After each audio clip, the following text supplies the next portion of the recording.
Hello friends, स्वागत है आप सभी का एक बार फिर आपके चैनल में डीडीएस क्लासेज में। तो यहाँ पे मैं एमजी केवीपी और वीबीएस पीयू के स्पेशली इन दो यूनिवर्सिटी के स्टूडेंट के लिए बोल रही हूँ कि इनके जो फर्स्ट सेमेस्टर और थर्ड सेमेस्टर के स्टूडेंट हैं वो चैनल के साथ अगर अभी नहीं जुड़े हैं तो जुड़ जाइए, क्योंकि मैं इन दोनों सेमेस्टर के जो भी इंपॉर्टेंट क्वेश्चन होंगे आपके सारे पेपर्स के, वो मैं आपके साथ शेयर करूँगी ताकि आपके जो है एग्ज़ाम के टाइम आप पैनिक ना हो और आपके जो इंपॉर्टेंट क्वेश्चन है वो आप जो है इजीली कर पाएँ बहुत ही आसान शब्दों में।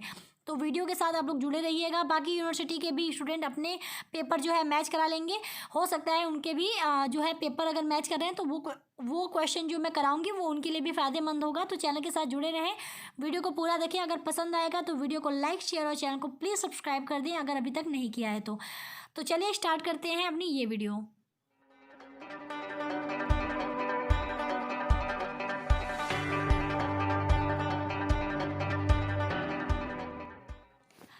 तो जो मैं आज क्वेश्चन आपके साथ शेयर कर रही हूँ वो मैं पहले बता देती हूँ कि वो पेपर है आपका शिक्षण अधिगम एवं विकास के मनोविज्ञान का परिप्रेक्ष्य। ये आपका एमजी केवीपी में ये आपका सेकेंड पेपर है, फर्स्ट सेमेस्टर का सेकेंड पेपर है, मैं ये भी बता देती हूँ। अब मैं आपको क्वेश्चन बताती हूँ। ये जो क्वेश्चन है वो कुछ ईयर में पूछा भी जा चुका है और हो सकता है इन फ्यूचर आपसे क्वेश्चन ये पूछ भी दे, क्योंकि काफ़ी इंपॉर्टेंट क्वेश्चन है। तो क्वेश्चन मैं कौन कौन सा एक साथ इंक्लूड करके बता रही हूँ, यहाँ पे मैंने सारे क्वेश्चन लिख दिए हैं कि किस तरीके से क्वेश्चन जो है आपसे पूछ सकता है। तो है कि शिक्षा मनोविज्ञान से आप क्या समझते हैं, एक अध्यापक के लिए शिक्षा मनोविज्ञान का ज्ञान क्यों आवश्यक है, उदाहरण सहित व्याख्या करें। इस क्वेश्चन को घुमा के देखिए, इस तरह पूछ सकता है कि शिक्षा मनोविज्ञान के संप्रत्यय को स्पष्ट कीजिए। एक अध्यापक के लिए शिक्षा मनोविज्ञान का ज्ञान क्यों आवश्यक है। तो ये एक अध्यापक के लिए शिक्षा मनोविज्ञान का ज्ञान क्यों आवश्यक है, ये आपके एमजी केवीपी के लघु उत्तरी में 2022 में ही पूछा है। ठीक है, इस क्वेश्चन को देखिए और किस तरह पूछा है आपके एग्जाम में कि शिक्षा मनोविज्ञान से आप क्या समझते हैं। यहाँ पे इसके साथ एक इन्होंने क्वेश्चन चेंज करके पूछा था कि इसकी भारतीय एवं पाश्चात्य अवधारणा के मध्य अंतर को समझाइए। अब इस क्वेश्चन को देखिए इस तरीके से भी पूछा है कि शिक्षा के मनोविज्ञान से आप क्या समझते हैं, शिक्षण के भारतीय एवं पाश्चात्य संप्रत्यय की तुलना कीजिए। यानी जो भारतीय शिक्षण का अनुमान है या अवधारणा है और जो पाश्चात्य शिक्षण की अवधारणा है, दोनों के बीच अंतर बताना है, स्पेशली उनके बीच तुलना करनी है। और 3 क्वेश्चन यहाँ पे मेन है। एक, शिक्षा मनोविज्ञान क्या है, एक अध्यापक के लिए शिक्षा मनोविज्ञान का ज्ञान क्यों आवश्यक है, और शिक्षक के भारतीय और पाश्चात्य संप्रत्यय की तुलना। तो ये स्पेशली यहाँ से 3 क्वेश्चन निकल के आते हैं। मैं तीनों को यहाँ पे आपको बताऊँगी, आपसे जो एग्जाम में पूछिए आप उसका आंसर दीजिएगा। ठीक है, तो शॉर्ट में भी पूछ सकता है इसमें से कुछ क्वेश्चन निकाल के, जैसे शिक्षा मनोविज्ञान से आप क्या समझते हैं, तो यह शॉर्ट में भी पूछ सकता है। फिर अध्यापक के लिए शिक्षा मनोविज्ञान क्यों आवश्यक है, ये आपके लघु में पूछा ही है अलग से। तो यहाँ पे तीनों क्वेश्चन जो अलग अलग यहाँ पे दिए गए हैं वो मैं एक साथ आपको आंसर में बताऊंगी। आपसे जो क्वेश्चन पूछता है आप उसका आंसर एग्जाम में दीजिएगा। तो आप हेडिंग डालेंगे शिक्षा मनोविज्ञान, क्योंकि हमसे स्पेशली पहले यही क्वेश्चन पूछा है कि शिक्षा मनोविज्ञान से आप क्या समझते हैं, उसका क्या तात्पर्य है या उसका क्या संप्रत्यय है। ठीक है, अब हम बात करते हैं पहले शिक्षा मनोविज्ञान के अंतर्गत शिक्षा की। देखिए, शिक्षा मनोविज्ञान 2 शब्दों से मिलकर बना है, आपको शब्दों में ही लग रहा होगा शिक्षा है और मनोविज्ञान है। तो पहले हम दोनों को अलग अलग समझ लेते हैं, ताकि जब दोनों को आप अलग अलग समझ लेंगे तो आप दोनों को कंबाइन करके भी इसलिए ईजिली समझ लेंगे। तो शिक्षा क्या होती है, तो हम यहाँ शिक्षा के बारे में पहले बताएंगे कि शिक्षा को अंग्रेजी में एजुकेशन कहते हैं, सब हम लोगों को पता ही है। ठीक है, जो लैटिन भाषा के एडुकेटम शब्द का रूपांतरण है, जिसका अर्थ है टू ब्रिंग अप टुगेदर। यानी जो एजुकेशन शब्द है वो लैटिन भाषा के एजुकेटम जो एक वर्ड है उसी का ये रूपांतरण है, और इसका जो अर्थ होता है वो होता है टू ब्रिंग अप टुगेदर, यानी साथ में सबको लाना। हिंदी में शिक्षा का अर्थ ज्ञान से लगाया जाता है, यानी अगर हम हिंदी में शिक्षा का मतलब समझे तो वो ज्ञान हम कह सकते हैं कि नॉलेज यानी ज्ञान है। और आगे लिखेंगे इसी में कि गांधी जी के अनुसार शिक्षा का तात्पर्य व्यक्ति के शरीर, मन और आत्मा के समुचित विकास से है। यानी गांधी जी के अनुसार हम अगर शिक्षा का तात्पर्य समझे तो शिक्षा का मतलब ये है कि शरीर, मन और आत्मा, इन तीनों का विकास जिसकी वजह से होता है वही शिक्षा है। ठीक है, तो ये हमने शिक्षा के बारे में थोड़ा सा डिटेल बता दिया। अब हम मनोविज्ञान के बारे में बताते हैं। तो मनोविज्ञान को अंग्रेजी में साइकोलॉजी कहते हैं। साइकोलॉजी शब्द दो शब्दों साइक और लोगस से मिलकर बना है, जिसमें साइक का अर्थ होता है आत्मा और लोगस का अर्थ है विचार विमर्श। तो अब इसका साइकोलॉजी का अर्थ क्या हो जाएगा, अर्थात आत्मा के बारे में विचार विमर्श या अध्ययन मनोविज्ञान में किया जाता है। यानी मनोविज्ञान क्या है, आत्मा के बारे में अध्ययन, यानी आत्मा के बारे में विचार विमर्श। तो ये हमने शिक्षा भी जान लिया, हमने मनोविज्ञान भी जान लिया। अब हम शिक्षा मनोविज्ञान जान लेते हैं। तो शिक्षा मनोविज्ञान हेडिंग डाल के लिखेंगे, शिक्षा मनोविज्ञान इन्हीं शिक्षा और मनोविज्ञान से मिलकर बना है। शिक्षा मनोविज्ञान से तात्पर्य शिक्षण एवं सीखने की प्रक्रिया को सुधारने के लिए मनोवैज्ञानिक सिद्धांतों का प्रयोग करने से है। यानी अब शिक्षा मनोविज्ञान क्या हो गया, जो शिक्षा हमारी हो रही है, यानी जो शिक्षण है, जो सीखने की प्रक्रिया है, उसको सुधारने के लिए अगर हम उसमें मनोवैज्ञानिक जो सिद्धांत हैं उनका प्रयोग करें, जिससे कि हमारी शिक्षा प्रक्रिया, जो हमारी सीखने की प्रक्रिया है, वो बेहतर हो सके, तो वही हमारा क्या है, शिक्षा मनोविज्ञान। तो शिक्षा मनोविज्ञान शैक्षिक परिस्थितियों में व्यक्ति के व्यवहार का अध्ययन करता है। ठीक है, अर्थात शिक्षा मनोविज्ञान मनोविज्ञान की वह शाखा है जिसमें इस बात का अध्ययन किया जाता है कि मानव शैक्षिक वातावरण में सीखता कैसे है तथा शैक्षणिक क्रियाकलाप अधिक प्रभावी कैसे बनाया जा सकता है। यानी ओवरऑल क्या है कि जो सीखने की प्रक्रिया है उसको किस तरह से और बेहतर किया जाए और प्रभावी बनाया जाए। जो व्यक्ति को शैक्षिक वातावरण में व्यक्ति को जो रखा जाता है, वहाँ पे उस वातावरण में वो किस तरह सीख रहा है और कौन कौन से क्रियाकलापों के माध्यम से सीख रहा है, उसको और बेहतर बनाए।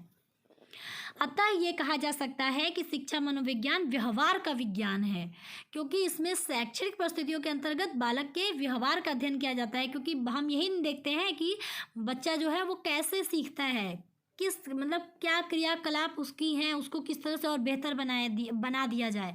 तो कहीं ना कहीं बालक का व्यवहार भी तो यहाँ पे इन्वॉल्व हो रहा है। बालक का व्यवहार ही तो हम जो है कहीं ना कहीं अच्छा कर रहे हैं, उसका अध्ययन करें बालक के व्यवहार का, कि बालक किस तरह से सीख रहा है। तो बालक के व्यवहार को ही तो हम एनालिसिस कर रहे हैं। तो वही चीज़ है कि शिक्षा मनोविज्ञान क्या है, व्यवहार का विज्ञान है।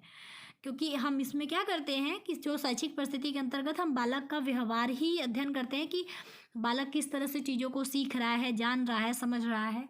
ठीक है, कुछ परिभाषाएं पूछा था तो मैंने यहाँ पे 2 परिभाषाएं लिखी हैं। आप चाहें तो 1-2 और बढ़ा सकते हैं, बाकी 2 इनफ है। फिर भी मुझे लगता है 1 भी आप लिख सकते हैं, कोई दिक्कत नहीं होगी।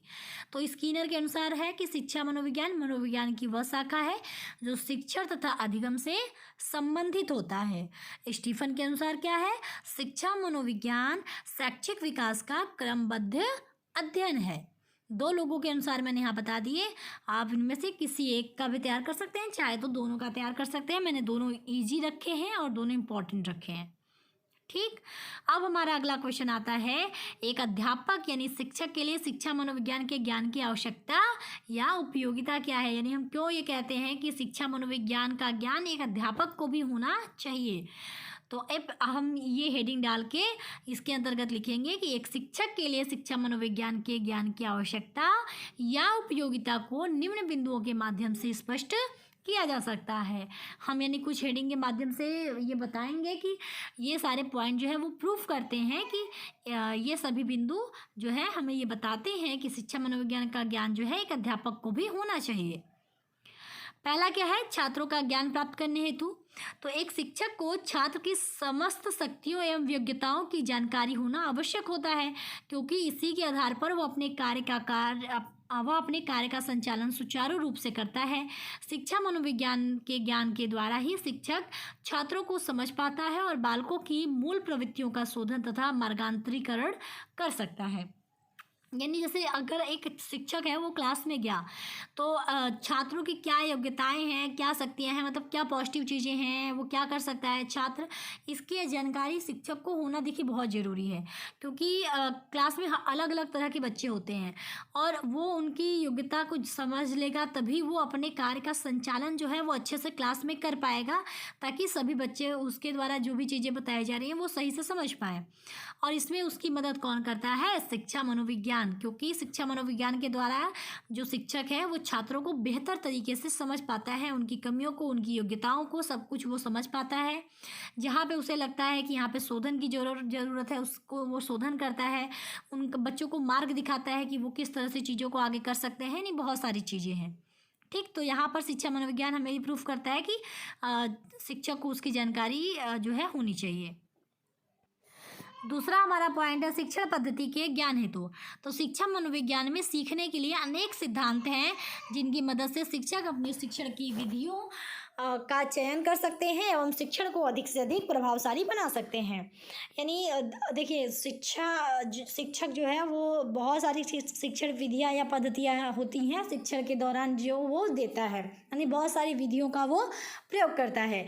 तो यहाँ पे वही चीज़ बता रहा है कि शिक्षा मनोविज्ञान क्या करता है, बहुत सारी विधियों में से वो उन प्रभावी विधियों को शिक्षक के समझ प्रस्तुत करता है कि ये विधि अगर हम अपनाते हैं तो हमारा शिक्षा पद्धति बहुत अच्छा होगा, तो जिससे हम उस पद्धति का प्रयोग करके बच्चों को बहुत अच्छे तरीके से समझा सकते हैं, शिक्षण को प्रभावशाली बना सकते हैं।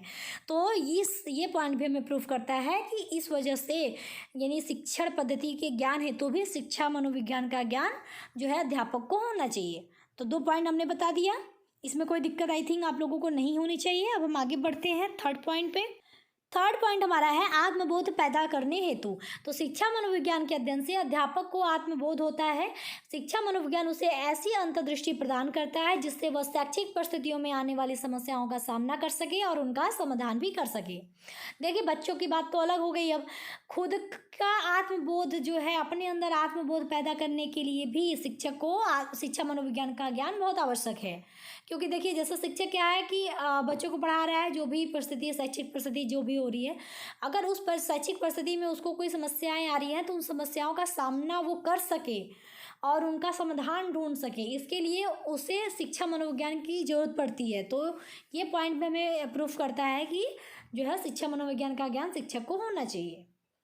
चौथा हमारा है पाठ्यक्रम निर्माण करने हेतु। अब इसके अंतर्गत लिखेंगे कि सफल शिक्षा के लिए पाठ्यक्रम का निर्धारण करना भी आवश्यक होता है। इस कार्य के लिए शिक्षा मनोविज्ञान का ज्ञान नितांत आवश्यक है। बिना शिक्षा मनोविज्ञान के ज्ञान के समुचित पाठ्यक्रम का निर्माण नहीं किया जा सकता है। यानी ऐसा है कि जैसे आप जो पाठ्यक्रम हमारा होता है, जो हमारा सिलेबस है, ऐसा नहीं कि आप कुछ भी सिलेबस में बना सकते हैं। जो सिलेबस बनता है वो बच्चों के अनुसार बनता है, बच्चों के लेवल के अनुसार बनता है। जैसे आप LKG का बच्चा है या फिर first class, second, third class, fourth, fifth, six, जो भी क्लास का बच्चा है उसके अनुसार उसका पाठ्यक्रम होता है। आप क्लास 5 के बच्चे के लिए क्लास 8, 9 के सिलेबस को आप नहीं रखेंगे। तो एक कहीं ना कहीं चुनौती है पाठ्यक्रम निर्माण करने के लिए। तो इस चीज़ में भी शिक्षा मनोविज्ञान जो है वो बहुत मदद करता है। शिक्षा मनोविज्ञान के माध्यम से ये चीज़ें हमारे लिए आसान हो जाती हैं, एक शिक्षक के लिए आसान हो जाती हैं। ठीक, तो अब हमारा अगला पॉइंट देखते हैं जो कि है छठा पॉइंट, मूल्यांकन तथा परीक्षण हेतु। तो शिक्षक का कार्य केवल पढ़ाना ही नहीं बल्कि यह भी जानना है कि विद्यार्थी ने सीखा कितना है या कितना सीखा है। इस जानकारी के लिए वह छात्रों का परीक्षण लेता है और मूल्यांकन करता है। शिक्षा मनोविज्ञान का ज्ञान शिक्षक को परीक्षण निर्मित कर उनसे बालकों का स्वतः सही मूल्यांकन करना सिखाता है। यानी आपको भी पता है कि केवल शिक्षक पढ़ाते जाए तो ये कोई तरीका नहीं होता है। ये हम नहीं कह सकते कि बच्चे को बच्चा सबको समझ गया होगा। हमें यह जानने के लिए, यानी शिक्षक को यह समझने के लिए कि जो वो पढ़ा रहा है बच्चे वो समझ भी पा रहे हैं या नहीं, कि बस वो पढ़ाते जा रहा है। तो इसके लिए वो क्या करता है, मूल्यांकन करता है, टेस्ट लेता है, फिर परीक्षण करता है, फिर उनका मूल्यांकन करता है, टेस्ट वगैरह करता है, फिर उसको देखता है, उनका चेक करता है कि जो वो बताया उससे वो बच्चे कितना सीख पाए हैं। तो इसमें उसकी मदद कौन करता है, आपका शिक्षा मनोविज्ञान, क्योंकि शिक्षा मनोविज्ञान उससे परीक्षण के किस तरह से परीक्षण जो है निर्मित कर सके उसके लिए वो तरीके बताता है।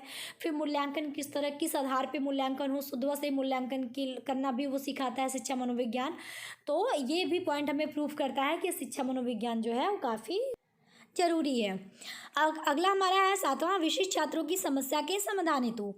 एक कक्षा में अनेक प्रकार के छात्र पढ़ते हैं, जिनमें अधिकतर सामान्य तो कुछ असामान्य होते हैं, असामान्य बालक होते हैं। ऐसे असामान्य बालक जैसे किशोरापराधी, कुसमायोजित, अनुशासनहीन, पलायन करने वाले इत्यादि कक्षा में किसी न किसी प्रकार की समस्याएं उत्पन्न करते हैं। इन सभी छात्रों को सुधारने की समस्या अध्यापक के सामने रहती है।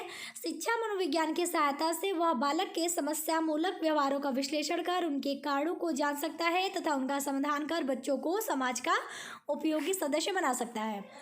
यानी अगर कोई क्लास है जिसमें बहुत सारे बच्चे पढ़ रहे हैं तो मैक्सिमम बच्चे जो हैं वो सामान्य बच्चों की कैटेगरी में आएंगे, लेकिन कुछ बच्चे ऐसे भी होते हैं जो असामान्य बच्चे होते हैं, जिसके अंतर्गत जैसे जो किशोरावस्था में कुछ अपराध करने वाले बच्चे आ गए, या जो समायोजित अपने आप को सही से नहीं कर पा रहे हैं वैसे बच्चे, या अनुशासनहीनता जिनके अंदर होती है ऐसे बच्चे, या फिर जो भाग जाते हैं विद्यालय से, पलायन करने वाले बच्चे, ये सारे बच्चे जो हैं इस तरह के कुछ असामान्य बच्चे भी क्लास में पढ़ते हैं।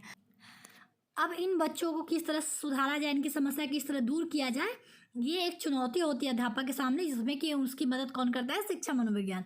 और शिक्षा मनोविज्ञान की मदद लेके वो उन बालकों के जो व्यवहार हैं, उन जो समस्यात्मक व्यवहार हैं, ठीक है, उन व्यवहारों को वो विश्लेषण कर सकता है, यानी उसको अच्छे से समझ सकता है कि किन कारणों से बच्चे ऐसा करते हैं। तो क्या करता है कि शिक्षा मनोविज्ञान इन कारणों को जानने में भी उसकी मदद करता है और उनका किस तरह समाधान हो, और समाधान किस तरह से करके उन बच्चों को जो है उपयोगी सदस्य हम समाज का बना सके, इसमें शिक्षा मनोविज्ञान अध्यापक की बहुत मदद करता है। तो ये हमारे 7 पॉइंट है। लास्ट में हम ये लिखेंगे, अतः इन सभी बिंदुओं से यह स्पष्ट होता है कि एक अध्यापक के लिए शिक्षा मनोविज्ञान का ज्ञान होना बहुत आवश्यक है।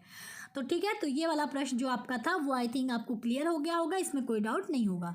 तो चलिए हमारा जो एक और क्वेश्चन था उसको, जिसमें मैंने कहा था कि 3 अलग अलग क्वेश्चन को समराइज करके ये पूरा क्वेश्चन बना है, तो अब हम उस क्वेश्चन को भी देख लेते हैं, जो हमारा मतलब क्वेश्चन का उस पार्ट को हम देख लेते हैं जो हमसे पूछा है।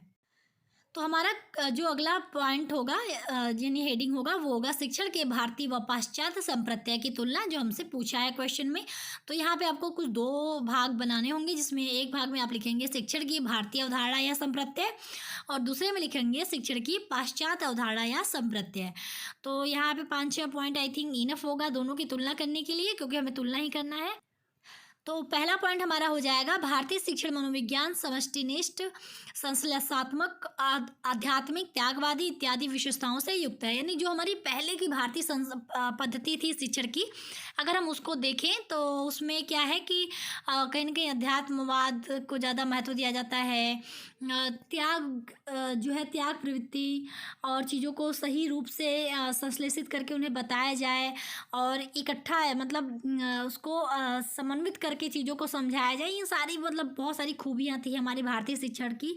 तो एक तो हमारा ये पॉइंट होगा, जबकि इसके विपरीत आपका पाश्चात्य वाला है कि पाश्चात्य शिक्षण मनोविज्ञान सत्यनिष्ठ, विश्लेषणात्मक, प्रदात्मक, भौतिक, भोगवादी इत्यादि विशेषताओं से युक्त है। यानी अगर हम अब के जो है शिक्षण जो है मनोविज्ञान को देखें या शिक्षण पद्धति को देखें, तो क्या है उसमें सत्यता की बात की गई, यानी वैज्ञानिक तौर पे वो होना चाहिए, वो प्रूफ होना चाहिए उसका, विश्लेषणात्मक हो यानी विश्लेषित उसके बारे में डिटेल से वर्णन किया गया हो, प्रदात्मक हो यानी उससे हमें कुछ ना कुछ मिलता रहे, भौतिक भोग या उससे हम प्राप्त कर सके, उस नॉलेज से हमारा मतलब आने वाली जो भौतिक सुख सुविधाएं हैं उसको हम उस चीज़ से प्राप्त कर सके, यानी एक कहीं ना कहीं सुविधाओं को हम अचीव कर सके। हमारी पाश्चात्य शिक्षण कुछ इस तरह की है, जिसमें हम उस चीज़ को सत्य बता सकें, सत्य का विश्लेषण कर सकें, प्रूफ रख सकें उस चीज़ का, और जो हमारा शिक्षण होगा उससे हम क्या हमारा जो फ्यूचर है वो कहीं ना कहीं भौतिक भोगवादी हो, भौतिक सुख सुविधाओं को हम प्राप्त कर सकें।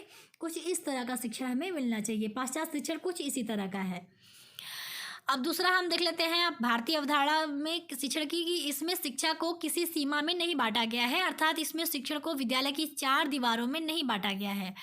यानी जो भारतीय शिक्षण थी पहले की वो किसी विद्यालय में नहीं होती थी। आपने देखा होगा गुरुकुल था, पेड़ों के नीचे बच्चों को इकट्ठा पढ़ाया जाता था, या कभी भी कहीं पर भी जो है ज्ञान अर्जित किया जा सकता था। कोई सीमा नहीं थी कि कोई मतलब चार दीवारी वगैरह कुछ नहीं था, कोई बाउंड्री नहीं थी शिक्षा की कि आपको यहीं पर पढ़ना है, ऐसा कुछ नहीं था।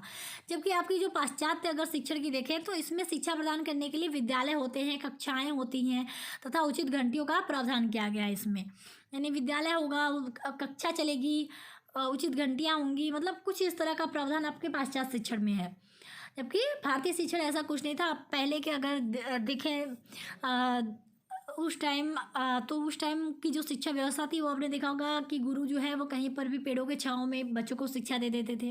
उनको अगर कुछ अभ्यास करना है तो उनको कहीं जैसा मतलब जिस तरह का अभ्यास बताना है वहाँ पर ले जाया जाता था। कोई बाउंड्री नहीं थी, कभी भी बच्चे को शिक्षा प्रदान की जा सकती थी, कुछ इस तरह का माहौल था। तीसरा है, इसमें गुरु शिष्य संबंध को समय में नहीं बांधा गया है। शिष्यों के सर्वांगीण विकास हेतु गुरु सदैव जागृत तथा सचेत रहता है। यानी इसमें अगर आप देखें तो भारतीय शिक्षण कुछ इस तरह का था कि गुरु और शिष्य के बीच कोई समय सीमा नहीं थी कि गुरु इतने ही समय में बच्चों को पढ़ाएगा या इस समय में ही पढ़ाएगा। मतलब क्या होता था कि अगर शिष्य को शिक्षा प्राप्त करनी तो गुरु उसके लिए हमेशा जागृत रहता था, हमेशा उसके लिए तैयार रहता था। गुरु कभी भी शिष्य को शिक्षा दे सकता था, कोई बाउंड्री नहीं थी, कोई समय सीमा नहीं थी, समय की कोई पाबंदी नहीं थी।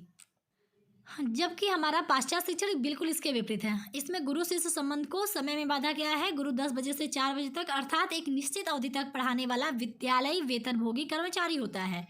यानी इसमें जो गुरु है वो गुरु शिष्य का जो संबंध है वो एक समय में बंध गया था कि गुरु जैसे होता नहीं, पहले 10 से 4 कक्षा चलती थी, विद्यालय का चलता था, तो एक निश्चित अवधि में ही जो है गुरु शिष्य संबंध रह पाता था। तो जो गुरु है कहीं ना कहीं वो उसको हम क्या कह सकते हैं कि एक विद्यालय वेतनभोगी कर्मचारी है जिसको पढ़ाने के लिए पैसे मिलते हैं, इसलिए वो पढ़ा रहा है।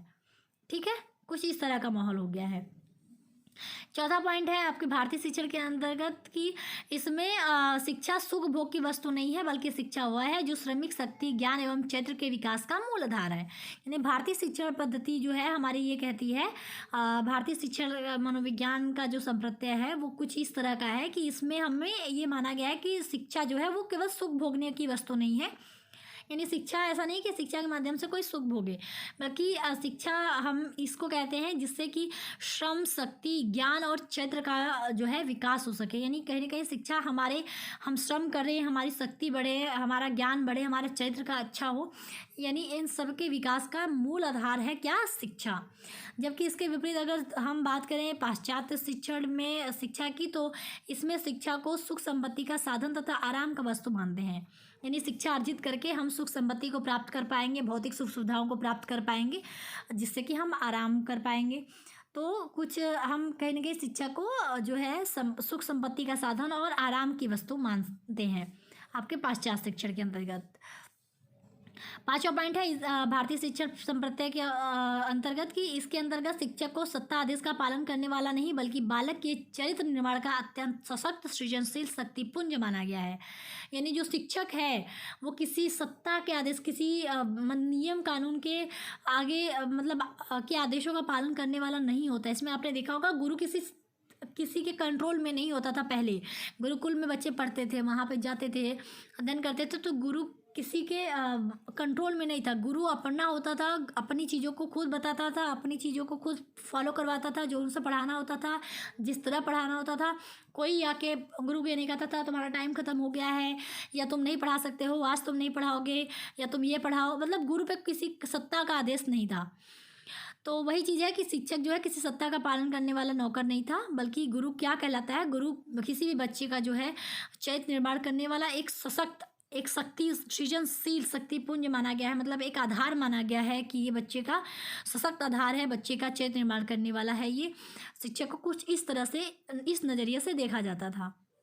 जबकि आपके पाश्चात्य शिक्षण में क्या है कि इसके अंतर्गत शिक्षक को सत्ता के आदेश का पालन करने वाला नौकर माना गया है। यानी शिक्षक जो है वो नियम, जो भी नियम बन गया, आपको ये पढ़ाना है, आपको ये पढ़ाना है, इतने बजे से पढ़ाना है, इस तरह पढ़ाना है, वो आदेश का पालन करने वाला एक नौकर है, सत्ता का जो आदेश पालन करता है।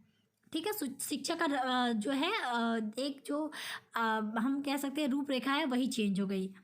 छठा पॉइंट है भारतीय शिक्षण मनोविज्ञान अर्थ एवं काम को धर्म एवं मोक्ष के साथ जोड़कर व्यक्ति को मात्र इंद्रिय सुख से ऊपर उठकर आत्मिक आनंद की ओर अग्रसर करती है। यानी भारतीय शिक्षण जो है अर्थ काम तो है ही है, उसको धर्म और मोक्ष के साथ जोड़कर व्यक्ति को इंद्रिय सुख तो मिले ही मिले, लेकिन जो व्यक्ति है उसको आत्मिक आनंद की अनुभूति, यानी कहीं ना कहीं वो अंदर से खुश हो, उसे मतलब धार्मिक रूप से जो है मोक्ष की प्राप्ति हो, कुछ इस तरह का आत्मिक आनंद जो है उसको मिल सके, कुछ इस तरह की शिक्षण पद्धति हमारी भारतीय शिक्षण पद्धति थी।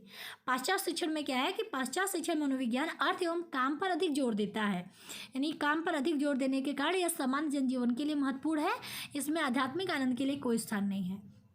वही चीज़ है कि भौतिक सुख सुविधाओं को कहीं ना कहीं पाश्चात्य शिक्षण ज़्यादा जोर देता है, भौतिक सुख सुविधाएं मिलने पे, तो इसीलिए वो अर्थ और काम पर अधिक जोर देता है। इसीलिए कहा गया है कि ये सामान्य जनजीवन के लिए महत्वपूर्ण होता है, क्योंकि व्यक्ति जो है अपना जीवन यापन कर सके, इसके लिए महत्वपूर्ण है। इसमें आध्यात्मिक आनंद की अनुभूति हो या मोक्ष की अनुभूति, कुछ ऐसा कोई जो है इसमें इन सब चीज़ों के लिए स्थान नहीं है। ये भौतिकवादी पे है, जबकि आपका भारतीय शिक्षण आध्यात्मिकवादी पे था, अध्यात्म को लेके था, धर्म को लेके था, जबकि पाश्चात्य शिक्षण पूरी तरह भौतिक सुख सुविधावादी है।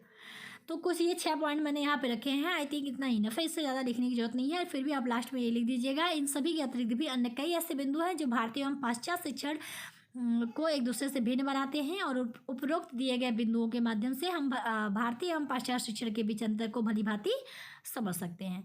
तो ये था आज का वीडियो। आई होप कि आपको सारी चीज़ें क्लियर हो गई हों। फिर भी डाउट होगा तो कमेंट बॉक्स तो ओपन है, आप कमेंट करके पूछ लीजिएगा। तो वीडियो कैसी लगी बताइएगा कमेंट करके। अगर पसंद आएगी तो वीडियो को लाइक कर दीजिएगा, शेयर कर दीजिएगा दोस्तों के साथ, और चैनल पर पहली बार आए तो चैनल को सब्सक्राइब करके बेल बटन को प्रेस कर दीजिएगा।